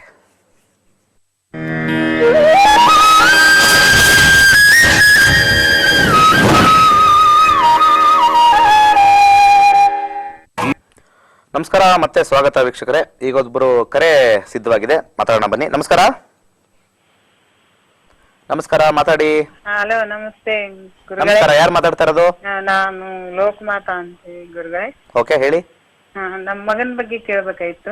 ಹೇಳಿಮ್ಮ, ಏನ್ ಹೆಸರು? ಕೆಲಸ ಗೌರ್ಮೆಂಟ್ ಜಾಬ್ 7-8-91 ಸಂಗಮೇಶ ಅಂತ ಹೇಳಿ. 7-8 91 1991. ಸಮಯ, ಹುಟ್ಟಿದಿರ್ತಕ್ಕಂಥ ಸಮಯ? ಹುಟ್ಟಿದಂತ ಸಮಯ ಬೆಳಿಗ್ಗೆ ರಾತ್ರಿ 10:30-11 ಬುಧವಾರ. ಕರೆಕ್ಟ್ ಆಗಿ ಗೊತ್ತಿದೆ? 10:30 11 ಗಂಟೆ ನಿಖರವಾಗಿ ಗೊತ್ತಿದೆ ಅಲ್ವಾ? ನೈಟ್ 10:30-11 ಆಗಿತ್ತು. 10:30 ತಗೊಳ್ಳ 11 ಗಂಟೆ ತಗೊಳ್ಬೇಕಾ? 11 ಗಂಟೆ ತಗೊಳ್ಳಿ ಗುರುಜಿ. ಯಾವ ಹುಟ್ಟಿರ್ತಕ್ಕಂಥ ಊರು? ಹುಟ್ಟಿರ್ತಕ್ಕಂಥ ಊರು ಇದು ರೋಣ ತಾಲೂಕು. ಓಕೆ ಓಕೆ, ಏನು ವರಿ ಮಾಡ್ಬೇಡಿ, ಆರಾಮಾಗಿ ಮಾತಾಡಿ, ಕೂಲಾಗಿ ಮಾತಾಡಿ. ಟೆನ್ಷನ್ ಮಾಡ್ಕೊಂಡಿದ್ರ ಅನ್ಸುತ್ತೆ. ಚೆನ್ನಾಗಿ ಸಮಾಧಾನವಾಗಿರಿ. ಓಕೆ, ನನ್ನ ಜೊತೆನೆ ಮಾತಾಡ್ತಾ ಇರೋದು ನೀವು. ಫೋನ್ ಸಿಕ್ಕಿದಾಗ ಅಲ್ಲಿ ಬರ್ತಕ್ಕಂಥ ಖುಷಿ ಅದು ಹೇಳಕ್ಕಾಗಲ್ಲ. ಒಳ್ಳೇದಾಗ್ಲಿ, ಏನು ವರಿ ಮಾಡ್ಬೇಡಿ. ಈಗ ಬರ್ತಕ್ಕಂಥದ್ದು, ಈಗ ಶನಿ ದಶೆ ನಡೀತಾ ಇದೆ ಅಮ್ಮ. ಶನಿ ದಶೆಯಲ್ಲಿ 2017ವರೆಗೂ ಶನಿ ದಶೆ ಕೇತು ಭುಕ್ತಿ ನಡೀತಾ ಇದೆ. ಗೌರ್ಮೆಂಟ್ ವಿಚಾರ ನೋಡಿದಾಗ ನಾವು ಕಾಂಬಿನೇಷನ್ ನೋಡ್ಬೇಕಾಗತ್ತೆ, ಯಾವ ಕಾಂಬಿನೇಷನ್ ಬರುತ್ತೆ ಅಂತ. ಶನಿ ಮತ್ತೆ ಕೇತು ಏನ್ ಕಾಂಬಿನೇಷನ್ ಬರುತ್ತೆ ಅಂತ ನೋಡ್ಬೇಕು. 10-11 ಬರಬೇಕು. ಶನಿಲಿ 10-11-12 ಬರ್ತಾ ಇದೆ, ಅದ್ಭುತವಾದ ಆಗಿರ್ತಕ್ಕಂಥ ಕಾಂಬಿನೇಷನ್. 5-10 ಅಂತ ಕೇತುನಲ್ಲೂ ಬರ್ತಾ ಇದೆ, ಅದು ಸ್ವಲ್ಪ ಹತ್ತಿರದಲ್ಲಿದೆ. ಆದ್ರೆ ಸೂರ್ಯ ಮತ್ತೆ ಚಂದ್ರನಲ್ಲಿ ನೋಡಿದಾಗ ಚಂದ್ರನಲ್ಲಿ ಮಾತ್ರ ಬಲ ಇದೆ, ಸೂರ್ಯನಲ್ಲಿ ಸ್ವಲ್ಪ ಹೆಚ್ಚಿನ ಬಲ ಇಲ್ಲ. ಸ್ವಲ್ಪ ಮಟ್ಟಿಗೆ ಸ್ವಲ್ಪ ಒಂದು ಸಣ್ಣ ಪ್ರಯತ್ನ, ಸೂರ್ಯ ಭಗವಾನಿಗೆ ಒಂದು ಸಣ್ಣ ಪ್ರಯತ್ನ ಮಾಡ್ತಕ್ಕಂಥದ್ದು ಗೋಧುಳಿ ಲಗ್ನ ಅಂತ ಹೇಳ್ತೀವಿ. ಗೋಧುಳಿ ಲಗ್ನ ಯಾವಾಗ ಬರುತ್ತೆ ಅಂದ್ರೆ ಸೂರ್ಯ ಅಸ್ತ ಆಗುವ ಸಮಯದಲ್ಲಿ 12 ನಿಮಿಷ ಮುಂಚೆ 12 ನಿಮಿಷ ಆದ ನಂತರ ಗೋಧುಳಿ ಲಗ್ನ. ಈ ಗೋಧುಳಿ ಲಗ್ನದಲ್ಲಿ ಬರ್ತಕ್ಕಂಥ ಟೈಮಲ್ಲಿ ಹಸುವಿಗೆ ಬೆಲ್ಲವನ್ನು ತಿನ್ನಿಸ್ಬೇಕು ನೀವು. ಬೆಲ್ಲವನ್ನು ಅಂದ್ರೆ 3 ರಿಂದ 4 ಬೆಲ್ಲ ಕಂಟಿನ್ಯೂಸ್ ಆಗಿ ಭಾನುವಾರದಿಂದ ಶುರು ಮಾಡ್ಬೇಕಾಗತ್ತೆ. ಈ ಭಾನುವಾರದಿಂದ ಶುರು ಮಾಡಿ ಕನಿಷ್ಠ ಪಕ್ಷ 18 ದಿವಸ ಇದು ಮಾಡ್ಬೇಕಾಗತ್ತೆ. ಇದು ಮಾಡಿದ್ದಲ್ಲಿ ಯಾಕಂದ್ರೆ ಕಾಂಬಿನೇಷನ್ ಬಂದಾಗ ಮಾತ್ರ ಇದು ಮಾಡ್ಬೇಕು. ಬಹಳಷ್ಟು ಜನ ಏನ್ ಕೇಳ್ತಾ ಇದಾರೆ, ನಾವು ಮಾಡೋ ಗುರುಜಿ ಏನ್ ಹೇಳಿ, ಎಷ್ಟನೇ ತಾರೀಕಿನಿಂದ ಈ ಭಾನುವಾರ ಮುಂದೆ ಬರ್ತಕ್ಕಂಥ ಭಾನುವಾರ ಓಕೆ. ಸಂಜೆ ಯಾವ್ದಾದ್ರು ಒಂದು ಹಸುವಿಗೆ ಬೆಲ್ಲವನ್ನು ತಿನ್ನಿಸ್ಬೇಕು. 18 ದಿವಸ ತಿನ್ನಿಸ್ಬೇಕು. 18 ಮಿನಿಮಮ್ ಆಗ್ಬೇಕು. ಬಹಳಷ್ಟು ಜನ ಹೇಳ್ತಾ ಇರ್ತಾರೆ ಈ ಒಂದು ಕಾಂಬಿನೇಷನ್ ನಾವು ಈ ತರ ಮಾಡ್ಬೋದಾ ಅಂತ. ಜಾತಕದಲ್ಲಿ ಅದು ಬರಬೇಕು, 10 11 ಬರಬೇಕು. ಆಮೇಲೆ ಯಾವ ಒಂದು ಕಾಂಬಿನೇಷನ್ ಬರುತ್ತೆ ನೋಡ್ಬೇಕು. ಶನಿ ಕೇತು ಬಂದಾಗ ಮತ್ತೆ ಸೂರ್ಯನಲ್ಲಿ ನೋಡಿದಾಗ ಎಲ್ಲಾ ಕಾಂಬಿನೇಷನ್ ನಾವು ತಗೊಳ್ಬೇಕಾಗತ್ತೆ. ಶನಿ ಅಂದ್ರೆ ಸಂಜೆ, ಅವರ ಮಗ ಸಂಜೆ ಟೈಮಲ್ಲಿ ತಗೊಳ್ಬೇಕಾಗತ್ತೆ. ಕೇತು ಅಂದ್ರೆ ಇಲ್ಲಿ ಮೋಕ್ಷಕಾರಕ. ಸೊ ಸಂಜೆ ವೇಳೆ ಗೋಧುಳಿ ಲಗ್ನದಲ್ಲಿ ಇದು ಸ್ವಲ್ಪ ಪ್ರಾಕ್ಟೀಸ್ ಇಂದ ಬರ್ತಕ್ಕಂಥದ್ದು ಮಾಡ್ಕೊಳ್ಳಿ. ಇದು ಮಾಡ್ಕೊಳ್ಳೋದ್ರಿಂದ ಒಂದು 30-40% ಒಳ್ಳೇದಾಗತ್ತೆ. ಸಾಧ್ಯವಾದಷ್ಟು ಸೂರ್ಯ ಜಪ ಮಾಡ್ತಾ ಇರಬೇಕು. ಯಾವ್ದಾದ್ರು ಒಂದು ಮಂತ್ರವನ್ನು ಹೇಳ್ಕೊಳ್ತಾ ಇರಬೇಕು. ಸೂರ್ಯ ಜಪ, ಓಂ ಭಾಸ್ಕರಾಯ ನಮಃ ಅಂತ ಒಂದು ಬೆಳಗಿಂದ ಸಾಯಂಕಾಲ ಒಂದು 108 ಸತಿ, ಬೆಳಿಗ್ಗೆ ಸಂಜೆ 108 ಸತಿ ಹೇಳಿ. ಅದ್ಭುತವಾಗಿರುತ್ತೆ. ಯಾವುದೇ ರೀತಿ ವರಿ ಮಾಡಬೇಡಿ. ಇದೊಂದು ಪ್ರಯತ್ನ ಮಾಡಿ. ಸೂರ್ಯನಲ್ಲಿ ಬಲ ಇಲ್ಲದೆ ಇರೋದ್ರಿಂದ ಈ ಪ್ರಯತ್ನ ಮಾಡಿ ಟ್ರೈ ಮಾಡಿ ಅಂತ ಹೇಳ್ಬೋದು ಅಷ್ಟೇ. ಒಳ್ಳೇದಾಗ್ಲಿಮ್ಮ. ನಮಸ್ಕಾರ. ಹಲೋ, ನಮಸ್ಕಾರ. ನಮಸ್ಕಾರ ಸರ್. ನಾನು ಸುಕನ್ಯಾ ಅಂತ ಪೀಣ್ಯದಿಂದ ಮಾತಾಡ್ತಿದ್ದೀನಿ. ಸುಕನ್ಯಾ ಅವರೇ, ಪೀಣ್ಯದಿಂದ ಮಾತಾಡ್ತಾ ಇದ್ದೀರಾ? ಕಾರ್ಯಕ್ರಮ ನೋಡ್ತಾ ಇದ್ದೀರಾ? ನೋಡ್ತಾ ಇದ್ದೀನಿ ಸರ್. ಓಕೆ, ಹೇಗೆ ಅನಿಸ್ತಾ ಇದೆ ಕಾರ್ಯಕ್ರಮ? ತುಂಬಾ ಚೆನ್ನಾಗಿ ಬರ್ತಿದೆ ಸರ್. ಪಾಪ 10 ಗಂಟೆಯಿಂದ 10:30 ತುಂಬಾ ಜನ ಮಲಗೋ ಟೈಮ್. ಪಾಪ ಏನ್ ಮಾಡೋದು, ಇಂಥ ಟೈಮಲ್ಲಿ ನಮಗ್ ಸಿಕ್ಕಿದೆ. ಹೌದು ಸರ್, ಫಸ್ಟ್ 6:30 ಬರ್ತಾ ಇದ್ರಿ, ಇವಾಗ 10 ಗಂಟೆ ಬರ್ತಿದೆ. ಖಂಡಿತ ಖಂಡಿತ ಕ್ಲಾಸಿಗೆ ಸೇರ್ಕೊಳ್ಳಿ. ಒಳ್ಳೆ ನಾಲೆಜ್ ಬರ್ತಕ್ಕಂಥದ್ದು, ವೆರಿ ಗುಡ್ ನಾಲೆಜ್. ಸರ್, ನನಗೆ ಇವಾಗ ಮಕ್ಳು ಚಿಕ್ಕವರಿದ್ದಾರೆ. ಈಗ ಬೇಸಿಗೆ ಸಮ್ಮರ್ ಹಾಲಿಡೇ ಬರ್ಲಿ ಜಾಯ್ನ್ ಆಗೋಣ ಅಂತ ಖಂಡಿತ. ಇದ್ದೀನಿ. ಏಪ್ರಿಲ್ 22ನೇ ತಾರೀಕು ಮತ್ತೆ ಬೆಂಗಳೂರಲ್ಲಿ ಮಾಡ್ತಾ ಇದ್ದೀನಿ. ಯಾರ ಬಗ್ಗೆ ಕೇಳ್ಬೇಕಾಯ್ತಮ್ಮ? ನಮ್ಮ ಯಜಮಾನ್ರ ಬಗ್ಗೆ ಕೇಳ್ಬೇಕಿತ್ತು. ಹೇಳಮ್ಮ, ಅವ್ರದ್ದು ಡೇಟ್ ಆಫ್ ಬರ್ತ್ ಹೇಳಿ. ಅವ್ರು ಓಂಕಾರ ಮೂರ್ತಿ ಅಂತ ಅವ್ರ ಹೆಸರು. ಓಕೆ. 27/11/1985. 27/11/1985. 85. ಹುಟ್ಟಿರ್ತಕ್ಕಂಥ ಸಮಯ ಮಧ್ಯಾಹ್ನ 2:25. 2 ಗಂಟೆ. ಹುಟ್ಟಿರ್ತಕ್ಕಂಥ ಊರು ಚಿತ್ರದುರ್ಗ ಜಿಲ್ಲೆ, ಹೊಸದುರ್ಗ ತಾಲೂಕು. ಓಕೆ, ಇದನ್ನ ನೋಡೋಣ ಯಾವ ತರ ಬರ್ತಾ. 27 ನವೆಂಬರ್ 1985. ಏನ್ ಕೇಳ್ಬೇಕಾಯ್ತು?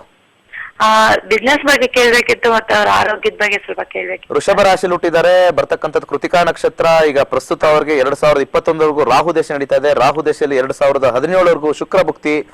ರಾಹು ಮತ್ತೆ ಶುಕ್ರ ಬಿಸ್ನೆಸ್ ಹೇಗೆ ಕೊಡ್ತಾ ಇದೆ ನೋಡೋಣ. 2 7 8 9 ಬರ್ತಾ ಇದೆ. ಶುಕ್ರ 3 8 11 ಬರ್ತಾ ಇದೆ. ಲಾಭ ಹತ್ರದಲ್ಲಿ ಬರುತ್ತೆ, ಕಂಪ್ಲೀಟ್ ಲಾಭ ಬರ್ತಾ ಇಲ್ಲ. ಕಂಪ್ಲೀಟ್ ಆಗ್ಬೇಕಾಗಿರ್ತಕ್ಕಂಥ ಬಿಸ್ನೆಸ್ ಬರಲ್ಲ. ಯಾಕಂದ್ರೆ 3 8 ಅಂದ್ರೆ ಎಫರ್ಟ್ ಜಾಸ್ತಿ ಇರುತ್ತೆ, ಲಾಭ ಕಮ್ಮಿ ಇರುತ್ತೆ. ಶುಕ್ರನಲ್ಲಿ ಸ್ವಲ್ಪ ಪರವಾಗಿಲ್ಲ. ಮುಂದೆ ಬರ್ತಕ್ಕಂಥ ಸೂರ್ಯನಲ್ಲಿ 6 8 12 ಬರುತ್ತೆ. ಇನ್ನಷ್ಟು ಕೆಳಗೆ ಹೋಗ್ತಕ್ಕಂಥ ಒಂದು ಸಾಧ್ಯತೆ ಹೆಚ್ಚಾಗಿದೆ. ಹೆಚ್ಚಿನ ಇನ್ವೆಸ್ಟ್ಮೆಂಟ್ ಬೇಡ. ಏನ್ ಮಾಡ್ಕೊಂಡಿದ್ದಾರೆ? ನಮ್ದು ಫ್ಯಾಬ್ರಿಕೇಶನ್ ಫ್ಯಾಕ್ಟ್ರಿ ನಾವೇ ನಡೆಸ್ತಾ ಇದೀವಿ ಸರ್. ಓಹೋ. ಓನ್ ಆಗಿ 8 years ಆಯ್ತು. ಈಗ ಒಂದು 4 months ಇಂದ ಫುಲ್ ಇದಾಗ್ಬಿಟ್ಟಿದೆ. ಮುಂದೆ ಬರ್ತಕ್ಕಂಥ ಸೂರ್ಯನಲ್ಲಿ 6 8 12 ಬರ್ತಾ ಇದೆ. ಅದನ್ನು ಅಷ್ಟು ಸಮಂಜಸವಾಗಿಲ್ಲ ನೋಡಿ. ಪ್ರಾರಬ್ಧ ನಾವೇನು ಮಾಡಕ್ಕಲ್ಲ, ಏನು ಚೇಂಜಸ್ ಮಾಡಕ್ ಆಗೋದಿಲ್ಲ. ಕಮ್ಮಿ. ನಾನೊಂದು ಮಂತ್ರವನ್ನು ಕೊಡ್ತೀನಿ, ನಿರಂತರವಾಗಿ ಇದನ್ನ ಪಠನೆ ಮಾಡ್ತಾ ಇರಿ. 2 ಮಂತ್ರ, ಓಂ ಹ್ರೀಂ ದುಮ್ ದುರ್ಗಾಯ ನಮಃ ಅಂತ ಅನ್ಲಿಮಿಟೆಡ್ ಪಠನೆ ಮಾಡಿ. ಅದಾದ ನಂತರ ಅದರ ಜೊತೆಗೆ ಸಾಯಂಕಾಲ, ಶುಕ್ರವಾರ ಸಾಯಂಕಾಲ, ಪ್ರತಿ ದಿವಸ ಶುಕ್ರವಾರ ಸಾಯಂಕಾಲ ಒಂದು ಕರ್ಪೂರದ ಆರತಿ ಮಾಡಬೇಕು ದೇವರಿಗೆ. ನಿಮ್ಮ ಇರ್ತಕ್ಕಂಥ ಫ್ಯಾಬ್ರಿಕೇಶನ್ ಅಲ್ಲಿ ಕರ್ಪೂರದ ಆರತಿ ಮಾಡ್ಬೇಕಾದ್ರೆ ಲಾಸ್ಟ್ ಅಲ್ಲಿ ಒಂದು ಪ್ಲೇಟ್ ಅಲ್ಲಿ ಅದನ್ನ ಮೇಲಿಟ್ಟು ಆ ಕಪ್ಪನ್ನು ಆ ಪ್ಲೇಟ್ಗೆ ಹಾಕೊಳ್ಳಿ. ಅದನ್ನ ಹಚ್ಕೊಂಡು ಕಾಲ್ ಕೆಳಗಡೆ ಇಟ್ಕೊಳ್ಳಿ. ಸ್ವಲ್ಪ ಕಣ್ ದೃಷ್ಟಿನ ಸ್ವಲ್ಪ ಆಗಿರ್ತಕ್ಕಂಥದ್ದು. 6 8 12 ಬಂದ್ಬಿಟ್ಟು ಕಣ್ ದೃಷ್ಟಿ ಖಂಡಿತ ಆಗಿರುತ್ತೆ. ಸ್ವಲ್ಪ ಈವಿಲ್ ಇನ್ಫ್ಲುಯೆನ್ಸಸ್ ಜಾಸ್ತಿ ಆಗಿದೆ 6 8 12 ಬಂದ್ರೆ. ಅದೊಂದು ಸ್ವಲ್ಪ ನೋಡ್ಕೊಳ್ಳಿ. ಒಂದು ತಾಯ್ತವನ್ನು ಕಟ್ಕೊಳ್ಳಿ. ನಾನು ಕೊಟ್ಟಿರ್ತಕ್ಕಂಥ ಒಂದು ತಾಯ್ತ ಕೊಟ್ಕೊಳ್ಳಿ. ಒಂದು 30% ಇಂಪ್ರೂವ್ ಆಗ್ಬೋದು. ಅದಕ್ಕಿಂತ ಹೆಚ್ಚಿನ ಪಕ್ಷ ನಿಮ್ಮ ಜಾತಕದಲ್ಲಿ ಈಗ ಸದ್ಯಕ್ಕಿಲ್ಲ. ಮುಂದೆ ಬರ್ತಕ್ಕಂಥ ಕೆಲವು ವರ್ಷಗಳಾದ್ಮೇಲೆ ಅದ್ಭುತವಾಗಿದೆ ಅಮ್ಮ. ಒಳ್ಳೇದಾಗ್ಲಿ. ಹಲೋ. ಹಲೋ, ನಮಸ್ಕಾರ ಮೇಡಮ್.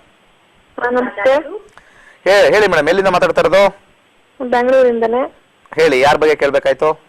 ನನ್ನ ತಮ್ಮನ ಬಗ್ಗೆ ಕೇಳ್ಬೇಕಿತ್ತು. ಹೇಳಿ, ಅವರ ಡೇಟ್ ಆಫ್ ಬರ್ತ್ ಹೇಳಿ. 2/9/1997. 2/9/1997. ಸಮಯ 6:10. ಬೆಳಗಿನ ಜಾವ 6:10. 6:10. ಹುಟ್ಟಿರ್ತಕ್ಕಂಥ ಊರು ಬೆಂಗಳೂರೇ. 2 ಸೆಪ್ಟೆಂಬರ್ 1997. ಇದ್ರ ಪ್ರಕಾರ ಬರ್ತಕ್ಕಂಥದ್ದು ನೋಡೋಣ. ಸಿಂಹ ರಾಶಿಯಲ್ಲಿ ಹುಟ್ಟಿದ್ದಾರೆ. ಪೂರ್ವ ಪುಬ್ಬ ನಕ್ಷತ್ರ, ಪೂರ್ವ ಪಾಲ್ಗುಣಿ. ಹೌದು. ಏನ್ ಕೇಳ್ಬೇಕಾಗಿತ್ತು? ಈಗ ಸೂರ್ಯ ದಶೆ ನಡೀತಾ ಇದೆ 2019ವರೆಗೂ ಸೂರ್ಯ ದಶೆಯಲ್ಲಿ 2017 ಫೆಬ್ರವರಿಗೆ ಮುಗಿದೋಗುತ್ತೆ ಶನಿ, ಸೂರ್ಯ, ಬುಧ. ಯಾವ ವಿಚಾರ ಕೇಳ್ಬೇಕಾಯ್ತು? ಅವ್ರ ಕೆಲ್ಸದ ಬಗ್ಗೆ ಕೇಳ್ಬೇಕಿತ್ತು. ಏನಾದ್ರು ಬಿಸ್ನೆಸ್ ಮಾಡ್ಬೇಕು ಅಂತಿದಾರಾ? ಹೌದು, ಸ್ವಂತ ಕೆಲಸ ಮಾಡ್ಬೇಕು ಅಂತ ಅನ್ಕೊಂಡಿದ್ದಾರೆ. ಖಂಡಿತ ಮಾಡ್ಬೋದು. ಯಾಕಂದ್ರೆ 2-7-11 ಈ ಕಾಂಬಿನೇಷನ್ ಅವ್ರಿಗೆ ಹೆಚ್ಚಾಗಿ ಬಿಸ್ನೆಸ್ ಕಡೆ ಒಲವು ತೋರಿಸುತ್ತೆ. ಕಾಮರ್ಸ್ ಲೈನ್ ಓದಿದ್ರೆ ಇನ್ನೂ ಚೆನ್ನಾಗಿರ್ತಕ್ಕಂಥದ್ದು. BBM ಓದಿದ್ರೆ ಚೆನ್ನಾಗಿರೋದು. ಏನು ಓದಿದ್ದಾರೆ? ಅವರು ಸೆಕೆಂಡ್ PU ಮಾಡ್ಕೊಂಡಿದ್ದಾರೆ. ಯಾವ ಕಾಂಬಿನೇಷನ್? ಹಲೋ, ಯಾವ ಕಾಂಬಿನೇಷನ್? ಆರ್ಟ್ಸ್ ತಗೊಂಡಿದ್ದಾನೆ. ಆರ್ಟ್ಸ್ ತಗೊಂಡಿದ್ರೆ, ಕಾಮರ್ಸ್ ತಗೊಂಡಿದ್ರೆ ಸ್ವಲ್ಪ ಮಟ್ಟಿಗೆ ಅವರು ಪೂರ್ಣಗೊಳ್ತಾ ಇತ್ತು. ಯಾವ್ದಾದ್ರು ಡಿಸ್ಟ್ರಿಬ್ಯೂಷನ್ ಮಾಡಕ್ ಹೇಳಿ. ಪೇಪರ್ ಬಿಸ್ನೆಸ್, ಪ್ರಿಂಟಿಂಗ್ ಲೈನ್ ಅಲ್ಲಿ, ಯಾಕಂದ್ರೆ 2-11-12 ಕಾಂಬಿನೇಷನ್ ಅದ್ಭುತವಾಗಿರುತ್ತೆ. ಯಾವುದೇ ರೀತಿ ತೊಂದರೆ ಆಗಲ್ಲ. ಸ್ಟಾರ್ಟಿಂಗ್ ಒಂದು 5-6 ಇಯರ್ಸ್ ಚೆನ್ನಾಗಿದೆ. ಅದಾದ ನಂತರ ಸ್ವಲ್ಪ ಡೌನ್ ಇದೆ. ಒಂದು 10 ವರ್ಷದ ಕಾಲ ಸ್ವಲ್ಪ ಮೀಡಿಯಂ ಆಗಿರುತ್ತೆ. ಬಿಸ್ನೆಸ್ ಮಾಡೇ ಮಾಡ್ತಾರೆ. ಯಾವ ಬಿಸ್ನೆಸ್ ಬೇಕಾದ್ರೂ ಮಾಡ್ಬೋದು. ಏನು ಪ್ರಶ್ನೆ ಇತ್ತು ನಿಮ್ದು ಏನಾದ್ರು ಕೆಲಸದ ವಿಚಾರದಲ್ಲಿ? ಅದೇ ಕೆಲ್ಸದ ಬಗ್ಗೆನೇ ಕೇಳಕ್ ಹೇಳಿ ಬಿಸ್ನೆಸ್ ಹೇಳಿದೆ, ಖಂಡಿತ ಮಾಡ್ಬೋದು. ಚಿಕ್ಕದಾಗಿ ಮಾಡಬೇಕು. ಚಿಕ್ಕದಾಗಿ ಮಾಡಿ ಎಕ್ಸ್ಪೀರಿಯನ್ಸ್ ತಗೊಂಡು ಆಮೇಲೆ ಇನ್ವೆಸ್ಟ್ಮೆಂಟ್ ಮಾಡಿ. ಚೆನ್ನಾಗಿದೆ ಜಾತಕ ಅಂತ ಹೇಳಿದ ತಕ್ಷಣ ನಾವು ಜಾಸ್ತಿ ಇನ್ವೆಸ್ಟ್ ಮಾಡ್ಬಿಡಿ ಅಂತ ನಾವು ಹೇಳಿದ್ದಾರೆ ಗುರುಜಿ ಅಂತ ಹೋಗ್ಬಿಡ್ಬೇಡಿ. ಯಾಕಂದ್ರೆ ಜಾತಕದಲ್ಲಿ ಏನಿದೆಯೋ ಆ ಟೈಮ್ ಪ್ರಕಾರ ನಾವು ಹೇಳಿರ್ತೀವಿ. ಬಿಸ್ನೆಸ್ ಖಂಡಿತ ಮಾಡ್ಬೋದು. ಚಿಕ್ಕದಾಗಿ ಮಾಡಿ. ಗ್ರೀನ್ ಕಲರ್ ಡ್ರೆಸ್ ಹಾಕೊಳಕ್ ಹೇಳಿ. ಬುಧವಾರ ಗ್ರೀನ್ ಕಲರ್ ಡ್ರೆಸ್ ಅಥವಾ green colour bottle green colour kerchief ಇಟ್ಕೊಳಕ್ ಹೇಳಿ. ಬುಧವಾರದಿಂದ ಪ್ರತಿ ಬುಧವಾರ ಮೂಂಗ್ ದಾಲ್ ಅಂತ ಹೇಳ್ತೀವಿ, ಅಂದ್ರೆ ಹೆಸರು ಕಾಳನ್ನ ಯಾವ್ದಾದ್ರು ಬಡವರಿಗೆ ಒಂದು 5 ವಾರ ದಾನ ಮಾಡಕ್ ಹೇಳಿ. ಅದ್ಭುತವಾಗಿರುತ್ತೆ. ಓಂ ಹ್ರೀಂ ನಮಃ ಅಂತ ಯಥೇಚ್ಛವಾಗಿ ಹೇಳ್ಕೊಳ್ಳಿ, ಒಳ್ಳೇದಾಗುತ್ತೆ. ಓಂ ಹ್ರೀಂ ನಮಃ.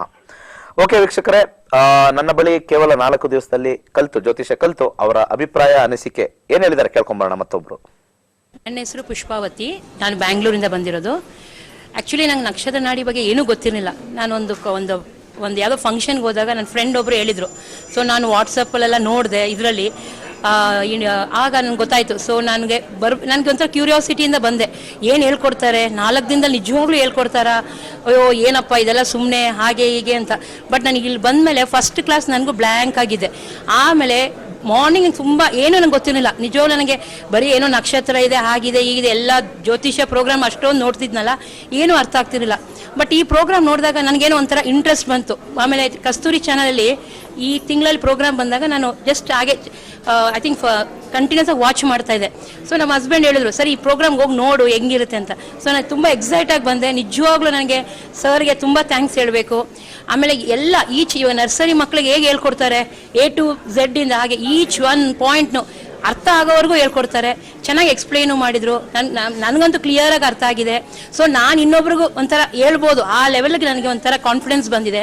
ಸೊ ಈಗ ಇದರಿಂದ ನಮ್ಗೆ ಏನು ಪ್ರಯೋಜನ ಅಂದರೆ, ಅಟ್ಲೀಸ್ಟ್ ಇವಾಗ ನಮಗೆ ಒಳ್ಳೇದು ಕೆಟ್ಟದು ಈಗೇನಾಗುತ್ತೆ, ಈ ನಕ್ಷತ್ರ ಸರಿ ಇದೆಯೋ ಅದು ಎಲ್ಲ ಟಿ ವಿಲಿ ಬಂದು ಏನೇನೋ ಅದು ಇದು ಹೇಳ್ತಾರೆ.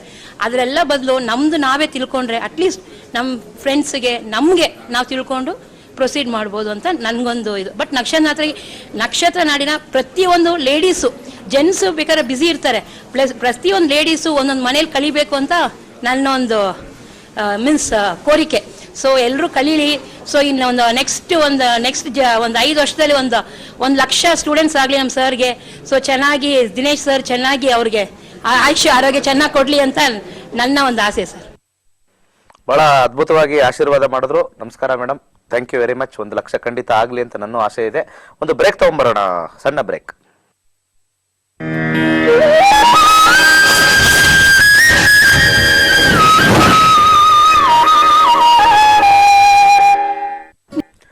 ಓಕೆ, ಮತ್ತೆ ಸ್ವಾಗತ ವೀಕ್ಷಕರೇ. ಕಡೆ ಒಂದು 3 ನಿಮಿಷ ಇದೆ. 1-2 ಪಾಯಿಂಟ್ ಹೇಳಬೇಕು ಅಂತಿದ್ದೀನಿ. ಇಲ್ಲಿ ರೆಟ್ರೋಗ್ರೇಡ್ ಆಗಿರ್ತಕ್ಕಂಥ ಗುರು ನಾಳಿನ ಸಂಚಿಕೆಯಲ್ಲಿ ಈ 3 ರಾಶಿಯವರು ಏನ್ ಮಾಡಬೇಕು, ಸಣ್ಣದೊಂದು ಪರಿಹಾರ ಕೊಡ್ತೀನಿ. ಏನಾದ್ರು ತೊಂದರೆಯಲ್ಲಿ ಇದ್ರೆ ಬರ್ತಕ್ಕಂಥ ತೊಂದರೆ ಮುಂದೆನೆ ನಾವು ಏನಾದ್ರು ಒಂದು ಸಣ್ಣದ ವಿಚಾರವನ್ನ ಮಾಡ್ಕೊಂಡ್ಬಿಟ್ಟಾಗ ನಮ್ಗೆ ಅನುಕೂಲಕರವಾಗಿರುತ್ತೆ. ಮೇಷರಾಶಿ, ಸಿಂಹರಾಶಿ, ಮಕರ ರಾಶಿ. ಗುರು ದಶ ಏನಾದ್ರು ಬಂದಿತ್ತು ಅಂತಂದ್ರೆ ಇಲ್ಲಿ ಗೋಚಾರ ರೀತಿ ಎಫೆಕ್ಟ್ ಆಗ್ತಕ್ಕಂಥದ್ದು. ಗುರುದಶ ಇಲ್ಲ, ಬೇರೆ ಯಾವ್ದೋ ದಶ ಅಂದ್ರೆ ವರಿ ಮಾಡ್ಬೇಕಾಗಿಲ್ಲ. ನೋಡಿ, ಪ್ರತಿಯೊಂದು ಪಾಯಿಂಟ್ ತಗೊಳ್ಬೇಕು, ಸುಮ್ಮನೆ ರಾಶಿ ಮೇಲೆ ಹೇಳಿದ್ರೆ ಅಲ್ಲ. ಒಂದು ಆ ಪಾಯಿಂಟ್ ನಾಳೆ ವಿಚಾರದಲ್ಲಿ ಈ 3 ರಾಶಿಗೆ ಏನ್ ಮಾಡ್ಬೋದು, ಸಣ್ಣದೊಂದು ತಂತ್ರ, ಸಣ್ಣದೊಂದು ಮಂತ್ರ, ಇದನ್ನ ಕೊಡ್ತೀನಿ. ಇದೇ ಶನಿವಾರ ನಂದು ನಿನ್ನೆ ಬಹಳ ಅದ್ಭುತವಾಗಿರ್ತಕ್ಕಂಥ ಕ್ಲಾಸಸ್ ಆಯಿತು. ಆ ಕ್ಲಾಸಸ್ ಬಗ್ಗೆ ನಾಳೆ ಮಾತಾಡ್ತೀನಿ, ಅದರದ್ದು ವಿಜುವಲ್ಸ್ ತೋರಿಸ್ತೀನಿ. ಎಷ್ಟು ಜನ ಬಂದಿದ್ರು, ಬಹಳಷ್ಟು ಜನ ಹಿರಿಯರು ಮತ್ತೆ ಬಹಳಷ್ಟು ಜನ ಬಂದು ಒಂದು ಕನಿಷ್ಠ ಪಕ್ಷ ಒಂದು 130-135 ಜನ ಹೈಯರ್ ಕ್ಲಾಸ್ಗೆ ಸ್ಟೂಡೆಂಟ್ಸ್ ಕಲಿತು ಒಂದು ಬುಕ್ ಲಾಂಚ್ ಮಾಡಿದೆ. ಪ್ರತಿಯೊಬ್ಬರು ಅವರ ಅನಿಸಿಕೆ ಅಂತಂದ್ರು, ಅವ್ರ ಖುಷಿ ಅಂತಂದ್ರೆ ಅವ್ರ ಬಾಯಲ್ಲೇ ಕೇಳಬೇಕು, ನಾವಂತೂ ಹೇಳೋಕ್ಕಾಗಲ್ಲ. ಯಾಕಂದ್ರೆ ಬುಕ್ ಆ ಗ್ರಂಥ ಅಂತಾನೆ ಹೇಳಿದ್ರು. ಅಲ್ಲಿ ಬಂದಿರತಕ್ಕಂಥವ್ರೆಲ್ಲ ಆ ಬುಕ್ನ ರಿಲೀಸ್ ಮಾಡೋಕ್ಕಿಂತ ಮುಂಚೆ ಪಾಪ ಅವರು ನಮ್ಮ ಹಿರಿಯ ನಟರಾಗಿರ್ತಕ್ಕಂಥ ಶಿವರಾಮ್ ಅವರು ಅದು ಬುಕ್ ಅಲ್ಲ ಅದು ಗ್ರಂಥ ಅಂತ ತಲೆ ಮೇಲೆ ಇಟ್ಕೊಂಡ್ಬಿಟ್ರು. ಅಷ್ಟು ಒಂಥರ ಕಣ್ಣಲ್ಲಿ ನನಗೆ ಭಾವುಕ ಆಗಿ ಬಹಳಷ್ಟು ಖುಷಿ ಆಯಿತು. ಭಗವಂತ ನನಗೆ ಆ ರೀತಿ ಒಂದು ಶಕ್ತಿ ಕೊಟ್ಟು ಒಂದು ಬುಕ್ ಕೊಟ್ಟು ಜನತೆಗೆ ಪ್ರಸ್ತುತ ಪಡ್ತಕ್ಕಂಥ ಒಂದು ಶಕ್ತಿ ಕೊಡ್ತಕ್ಕಂಥದ್ದು ಭಗವಂತನಿಗೆ ಚಿರಋಣಿಯಾಗಿರ್ತೀನಿ. ಮತ್ತೆ ನನ್ನ ಸ್ಟೂಡೆಂಟ್ಸ್ಗಳಿಗೂ ಅಷ್ಟೇ ಬಹಳ ಅದ್ಭುತವಾಗಿ ಕಲ್ತಿದ್ದಾರೆ, ಹೈಯರ್ ಕ್ಲಾಸು ಕಲ್ತಿದ್ದಾರೆ. ಒಟ್ಟು ಅವ್ರು 6 ದಿವಸದಲ್ಲಿ ಹೈಯೆಸ್ಟ್ ಲೆವೆಲ್ ಎಲ್ಲ ಜ್ಯೋತಿಷದಲ್ಲಿ ಬರ್ತಕ್ಕಂಥ ಎಲ್ಲಾನು ಕಲ್ಸ್ಕೊಟ್ಬಿಟ್ಟಿದ್ದೀನಿ 6 ದಿವಸ. ಫಸ್ಟ್ 4 ಡೇಸು, ಹೈಯರ್ ಕ್ಲಾಸ್ 2 ದಿವಸ. ಇನ್ನು ಮುಂದೆ ಹೈಯರ್ ಕ್ಲಾಸು ಸ್ವಲ್ಪ ಮಟ್ಟಿಗೆ ಸ್ಟಾಪ್ ಮಾಡ್ತೀನಿ. ಫಸ್ಟ್ ನಕ್ಷತ್ರ ನಾಡಿ ಚೆನ್ನಾಗಿ ಕಲಿತು 4 ಡೇಸ್ ಕಲೀಲಿ. ಮುಂದೆ ಏನಾರು 6 ತಿಂಗಳಿಗೆ ಒಮ್ಮೆ ಯಾರಾದರೂ ಬೇಕಾಗ ಹೈಯರ್ ಕ್ಲಾಸ್ ನಾವು ಬರಬೇಕು ಅಂತ ಏನಾದ್ರು ಹೇಳಿದಾಗ ಅವಾಗ 2 ಕ್ಲಾಸಸ್ ಮಾಡ್ತೀನಿ. ಇದೇ ಶನಿವಾರ ಮೈಸೂರಲ್ಲಿ ಬರ್ತಾ ಇದ್ದೀನಿ ಹೈಯರ್ ಕ್ಲಾಸ್ಗೆ. ಮತ್ತೆ 18ನೇ ತಾರೀಕು ಶಿವಮೊಗ್ಗದಲ್ಲಿ ಬರ್ತಾ ಇದ್ದೀನಿ. 25ನೇ ತಾರೀಕು ಹುಬ್ಳಿಲಿ ಬರ್ತಾ ಇದ್ದೀನಿ. ಅಲ್ಲಿರ್ತಕ್ಕಂಥ ಮುಂಚೆ ಮಾಡಿರ್ತಕ್ಕಂಥ ಎಲ್ಲಾ ನಕ್ಷತ್ರ ನಾಡಿಯವರು ಸೇರಿ ಅಲ್ಲಿ ಕ್ಲಾಸಸ್ ಬರ್ತಾ ಇದ್ದಾರೆ. ಏಪ್ರಿಲ್ 8ನೇ ತಾರೀಕು ಮಂಗಳೂರಲ್ಲಿ ಬರ್ತಾ ಇದ್ದೀನಿ. ಅಲ್ಲೂ ಕೂಡ ಕನಿಷ್ಠ ಪಕ್ಷ 100-120 ಜನ ನಕ್ಷತ್ರ ನಾಡಿ ಕಲ್ತಿದ್ದಾರೆ ಇದುವರೆಗೂ.